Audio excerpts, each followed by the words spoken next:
Hi, my name is Rachel Lobb, and I am giving an overview of the Synoptic Gospels class, The Life of Jesus. So what are the Synoptic Gospels? They're the Gospels of Matthew, Mark, and Luke, which describe events from a similar point of view, whereas in contrast, the Gospel of John is from a different point of view. The accuracy of the Synoptic Gospels is crucial for Christianity. And the validity of these Synoptic Gospels is important because of two things. First, the foundation of Christian beliefs, and then also the understanding of Jesus. So the Synoptic Gospels tell the story of Jesus' life, teachings, death, and resurrection. And if the Gospels are inaccurate, then the foundation of Christian beliefs crumble.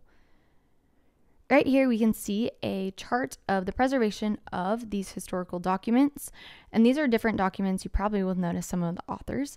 But if you look at the very bottom line, there's the New Testament. And compared to all of the other documents, you can tell that there is a difference with the New Testament.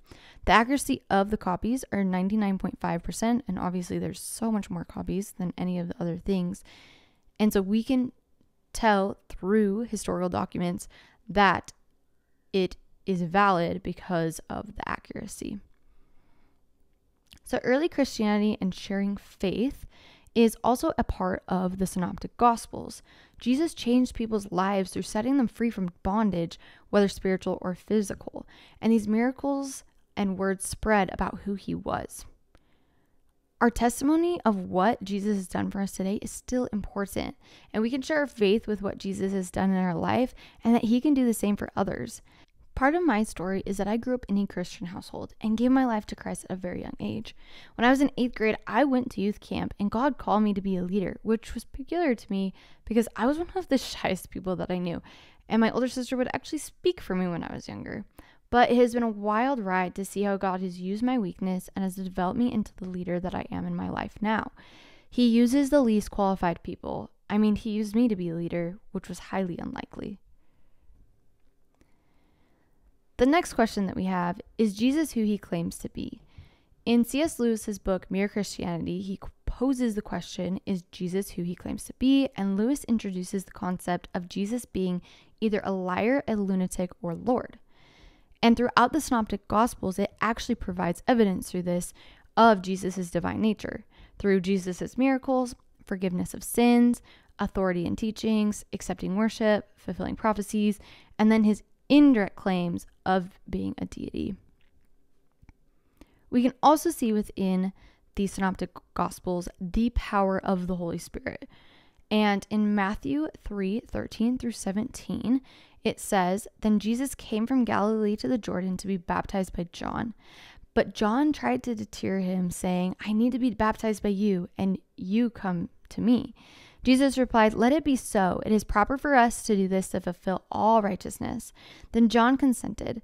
As soon as Jesus was baptized, he went up out of the water. At that moment, heaven was opened, and he saw the Spirit of God descending like a dove and alighting on him.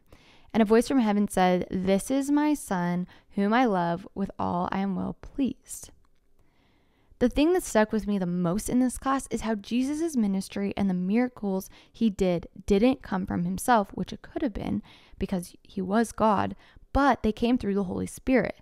And I've never realized that before, and I think that shows how powerful the Holy Spirit is and how much we need him. I also think it's neat that Jesus was baptized, the Holy Spirit descended upon him, and then his ministry started. I also didn't know the fact that the Bible was recorded through writings was actually a bit unconventional because oral tradition was the norm. And it makes sense that it was written down because of the Jewish revolt with the temple and then Jerusalem being destroyed and then the people that followed Jesus had died. But I'm so grateful that it was written because it makes me wonder how we would have learned about Jesus without the Bible. So in conclusion, we looked at the Synoptic Gospels. We explored why their accuracy is crucial for Christianity. We saw how early Christians spread the faith through their personal testimonies and how we can also do that today. How the Gospels themselves are a gift and thanks to the Holy Spirit's guidance.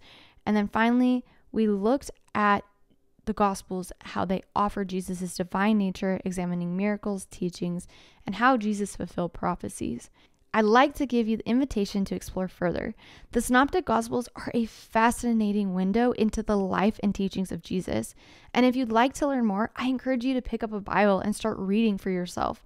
There's a wealth of knowledge waiting to be discovered. This class has made me appreciate the foundation of my faith, so thank you.